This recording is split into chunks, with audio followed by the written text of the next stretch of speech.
Basic organic chemistry. कुछ बच्चों को लगता है कि हमारे बेसिक तो बहुत क्लियर है। क्या है? हमारे बेसिक तो बहुत क्लियर है। तो मैं कहता हूँ अच्छा, बड़ी अच्छी बात है भाई, तेरे बेसिक इतने क्लियर है। तो मैं बस कुछ नहीं करता, उस बच्चे के सामने एक मॉलिक्यूल लिख देता हूँ, और तुम भी इस मॉलिक्यूल से बहुत फेमिलियर होगे, CH4। क्या लिख दिया मैंने? CH4। और मैं सिर्फ ये पूछता हूँ कि मुझे बता भाई कि जो एक कार्बन है इसकी ऑक्सीडेशन स्टेट बता क्या है। ये कार्बन है, इसकी ऑक्सीडेशन स्टेट क्या है? तो कहता है अरे सर क्या बात पूछ ली, इतनी सिंपल बात, +4। क्या कह देगा? +4। और मेरा आंसर बताओ क्या होगा फिर बाद में? काटो। कार्बन की तुम्हें पता है टेट्रावैलेंट होता है, तुम बचपन से पढ़ते आ रहे हो, और तुम कार्बन को जहां देखते हो कह दोगे कि कार्बन तो +4 में एग्जिस्ट करता है, इसकी ऑक्सीडेशन स्टेट तो +4 होती है। लेकिन यहां पर कार्बन की जो ऑक्सीडेशन स्टेट है वो +4 नहीं बल्कि -4 है। ऑक्सीडेशन 11th क्लास में पढ़ के आ चुके हो कि ऑक्सीडेशन कैसे निकालते हैं, कि सेंट्रल एटम पर प्रोड्यूस होने वाला चार्ज साइड एटम से कैसे निकालते हैं। अब तुम कहोगे सर +4 कैसे गलत हो गया? क्योंकि बेटा ये कंसेप्ट आता है इलेक्ट्रोनेगेटिविटी प्रिंसिपल से। तो मैं पहला बेसिक कंसेप्ट आपको बताने वाला हूं, इलेक्ट्रोनेगेटिविटी। क्या बताने वाला हूं? इलेक्ट्रोनेगेटिविटी का इफेक्ट आपकी बेसिक ऑर्गेनिक केमिस्ट्री में किस प्रकार से पड़ता है। अब देखो, जब कभी भी तुम्हें ऑक्सीडेशन निकालनी हो या सेंट्रल एटम पर चार्ज निकालना हो तो तुम्हें देखना पड़ेगा कि साइड एटम कौन है। अब जब कार्बन और हाइड्रोजन की बात की गई तो कार्बन की इलेक्ट्रोनेगेटिविटी होती है 2.5 और हाइड्रोजन की इलेक्ट्रोनेगेटिविटी होती है 2.1 होती है। अब इलेक्ट्रोनेगेटिव, अच्छे बच्चे ये भी तुम्हें तो ये भी नहीं पता कि इलेक्ट्रोनेगेटिविटी क्या होती है। आओ देखो, इलेक्ट्रोनेगेटिविटी होती है कि जब कोई A और B के बीच में कोई बॉन्ड फॉर्मेशन हो जाता है तो इनके बॉन्ड फॉर्मेशन में ये इलेक्ट्रॉन होगा,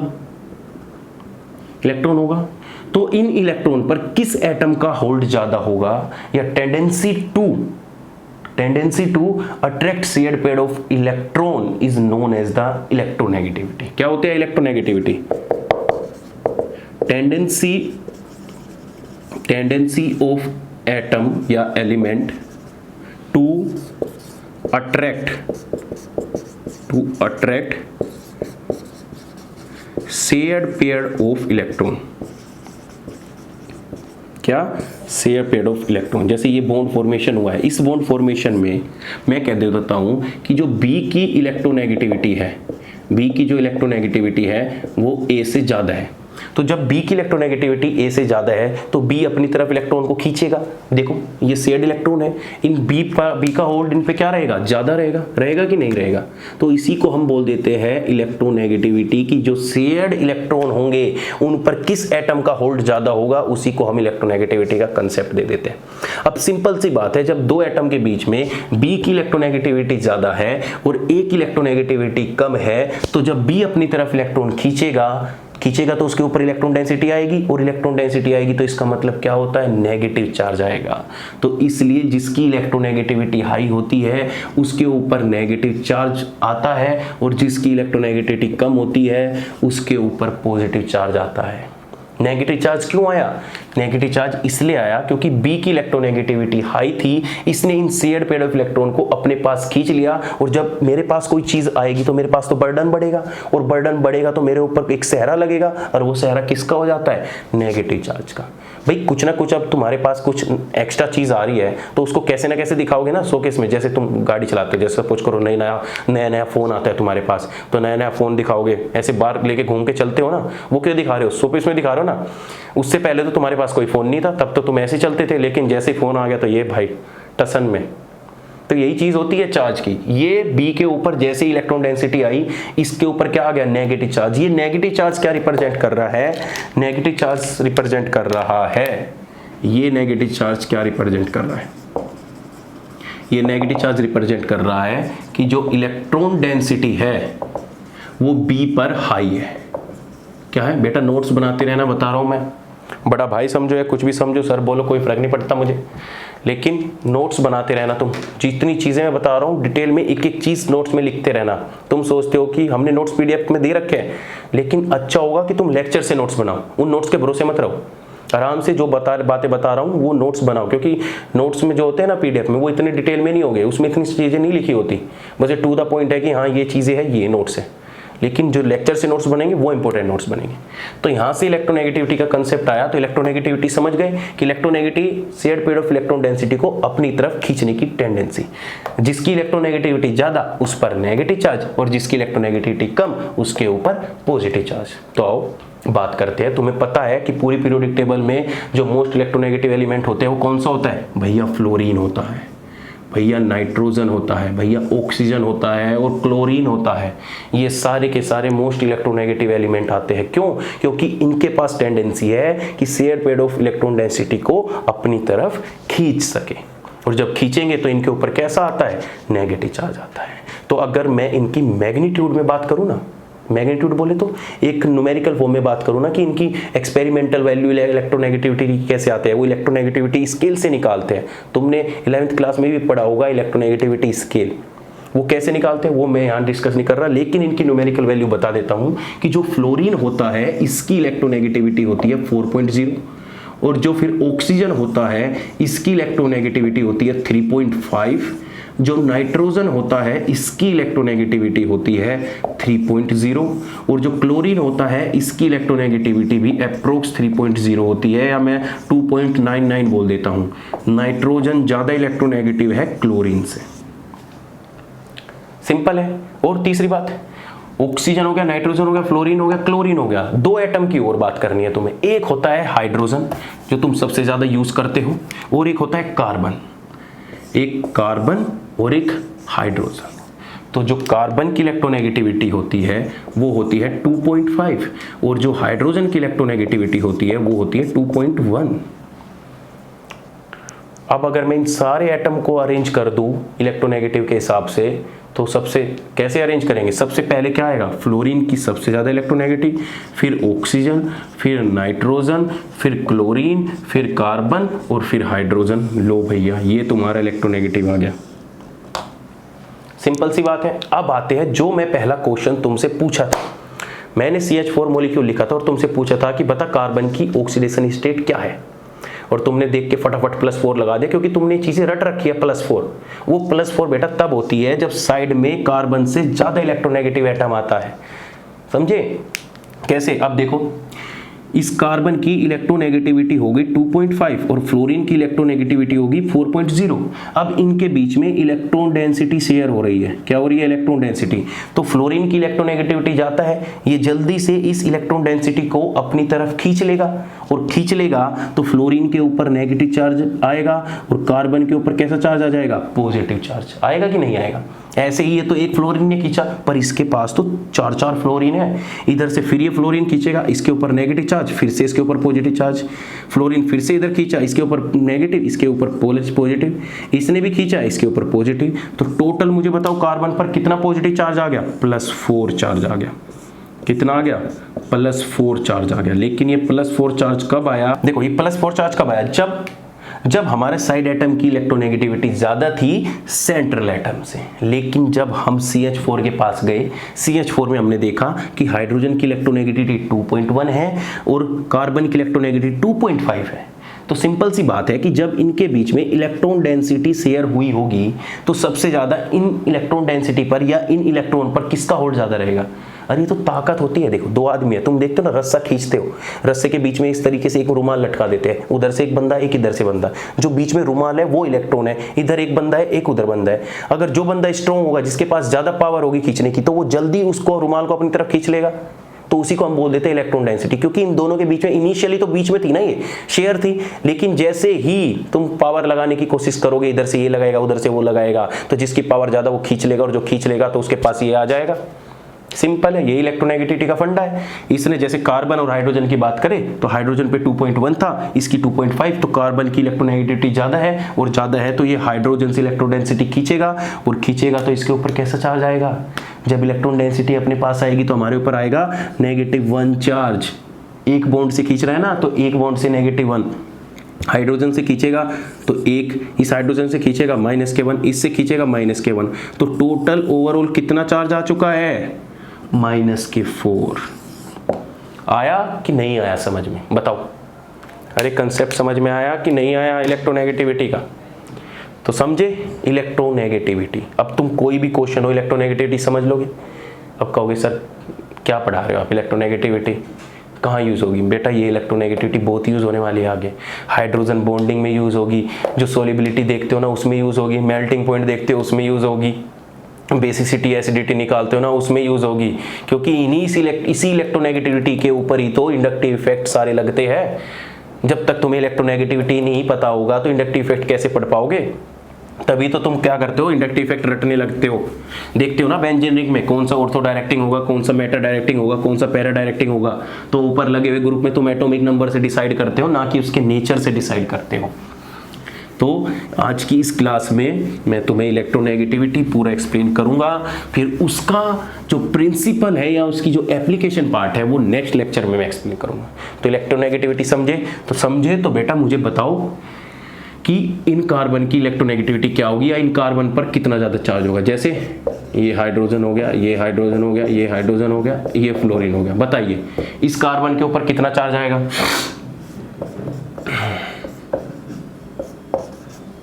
इसके ऊपर कितना चार्ज आएगा?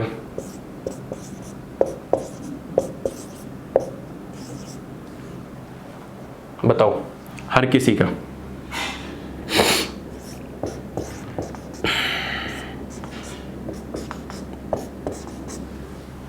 बताओ इनके ऊपर हर किसी के ऊपर कितना चार्ज आएगा?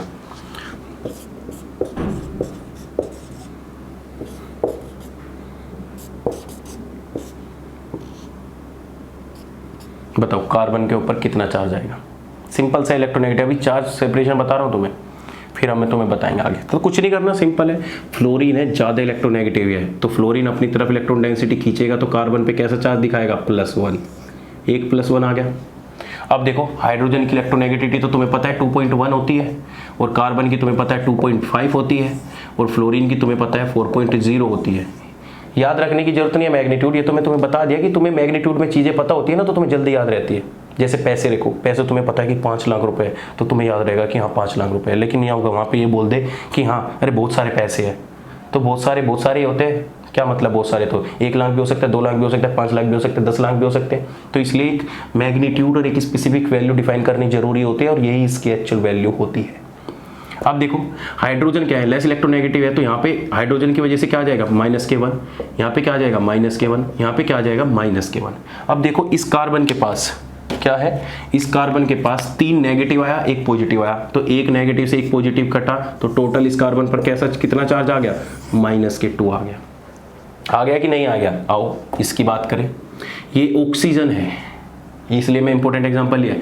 ऑक्सीजन की इलेक्ट्रोनेगेटिविटी कितनी होती है? 3.5, तो कार्बन से ज्यादा है।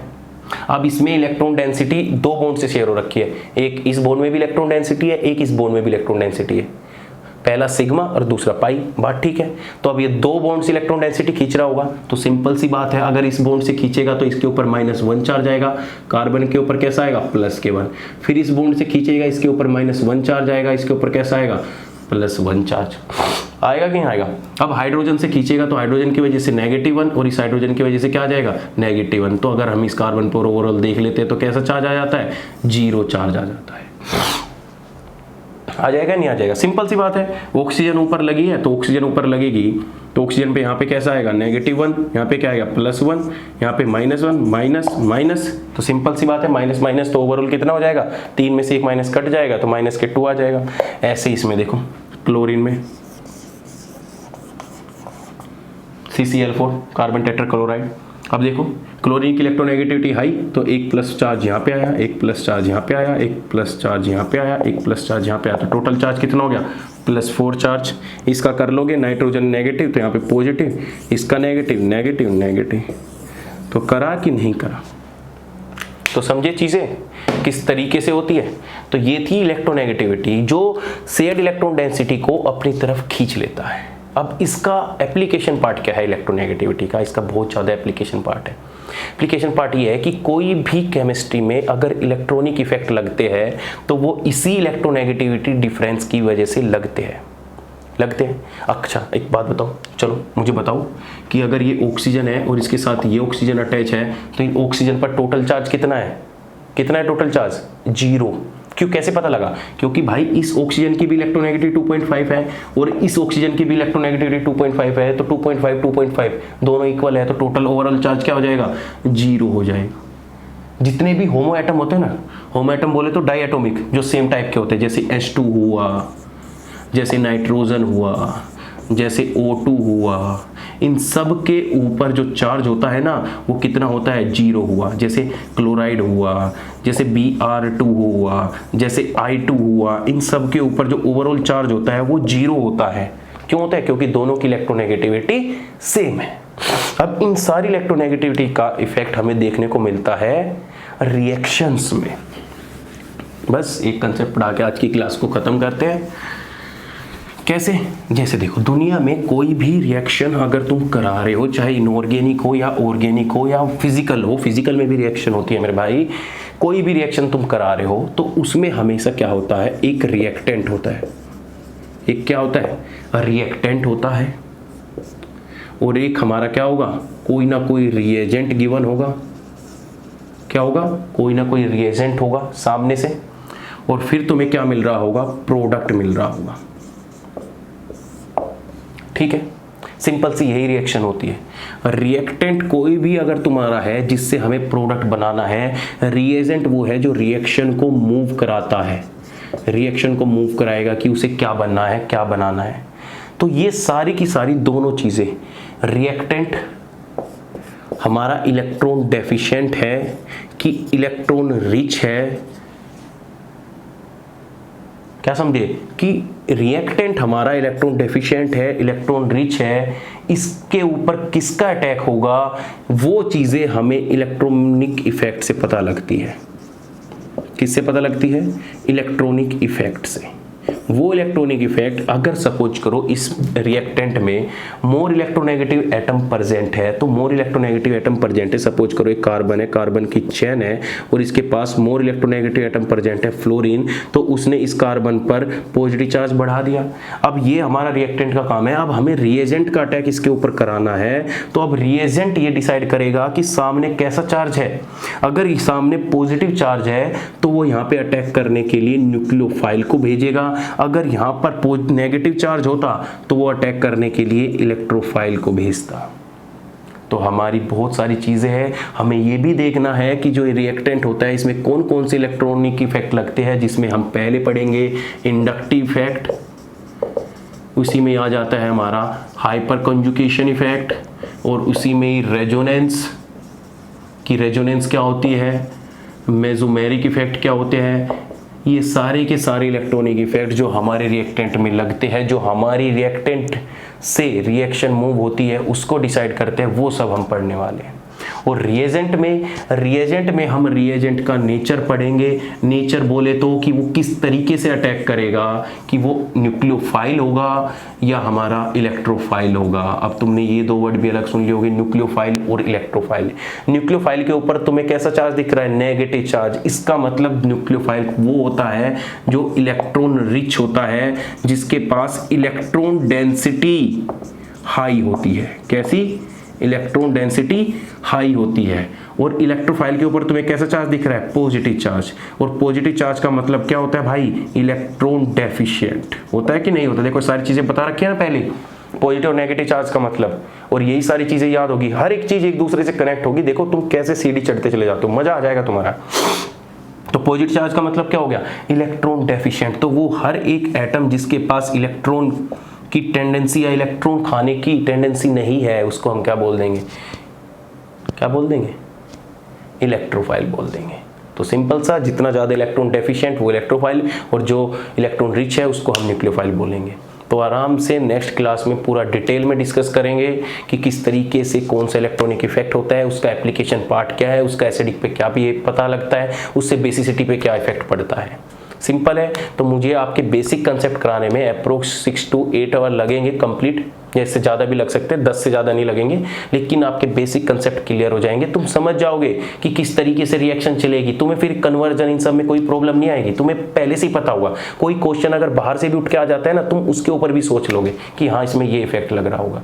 अरे अब तक तो तुम यही रट रहे थे ना, तुम्हें तो ये भी नहीं पता होता कि ये बेंजीन रिंग पर ग्रुप लगा हुआ, ये CH3 ग्रुप है और ये मैंने जैसे इस पे लगा दिया C कार्बोनिल ग्रुप, तो तुम्हें तो ये भी नहीं पता होता कि यहाँ से ये ऑर्थो डायरेक्टिंग है कि मेटा डायरेक्टिंग है। तुम तो कैसे याद करते हो, अरे देखो कार्बन का एटॉमिक नंबर ज्यादा है, X ग्रेटर देन Y, तो X ग्रेटर देन Y होगा, तो इसका मतलब ये क्या होगा, या तो ऑर्थो डायरेक्टिंग होगा या पैरा डायरेक्टिंग होगा।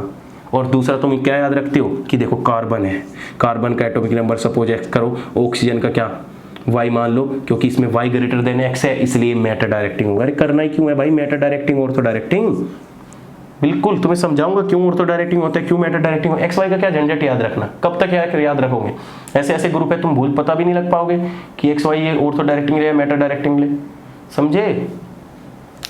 तो सिंपल सी है, नेक्स्ट क्लास में मिलेंगे। इस वीडियो को ज़्यादा से ज़्यादा शेयर करो, उन बच्चों तक पहुंचाओ जिनको CBSE की प्रिपरेशन करनी है, जिन्हें DU के सपने देख रहे हैं कि हमें DU में आना है। एक मार्क्स इंपॉर्टेंट होता है मैं बता रहा हूँ, इसीलिए इन्फॉर्मेटिव वीडियो भी थी और इसमें एक टॉपिक नॉलेज, ये सारे डेमो वीडियो हम आपके लिए डाल रहे हैं। अगर आपको पसंद आ रहा है पढ़ना हुआ या आपको कुछ कमी लग रही है या कहीं भी कुछ फील कर रहे हो तो हमसे कांटेक्ट कीजिए, ठीक है। हमारा बैच स्टार्ट हो चुका है, सिर्फ आपकी आने की देरी है। आप किसका वेट कर रहे हैं मुझे नहीं पता, लेट हो जाओगे वरना बाद में ज्वाइन करोगे, आज नहीं तो बाद में तुम्हारे दोस्त ने किसी ने ज्वाइन कर रखा हो, बोलेगा मैंने तो अगस्त से ज्वाइन कर रखा है, मेरा तो इतना सिलेबस कंप्लीट होगा, तुम अक्टूबर में ज्वाइन करोगे, फिर एकदम से बर्डन आएगा। तो इससे अच्छा है कि अभी से ज्वाइन कर लो, बहुत सारा फ्री टाइम है। क्या चल रहा है, कोरोना चल रहा है, तो कोरोना में बहुत ज़्यादा फ्री टाइम है, आराम से 2-3 महीने में पूरी केमिस्ट्री निपटा दोगे तुम, समझे। ठीक है, तो थैंक यू सो मच, मिलते हैं फिर नेक्स्ट क्लास में CBSE special. Okay, good bye.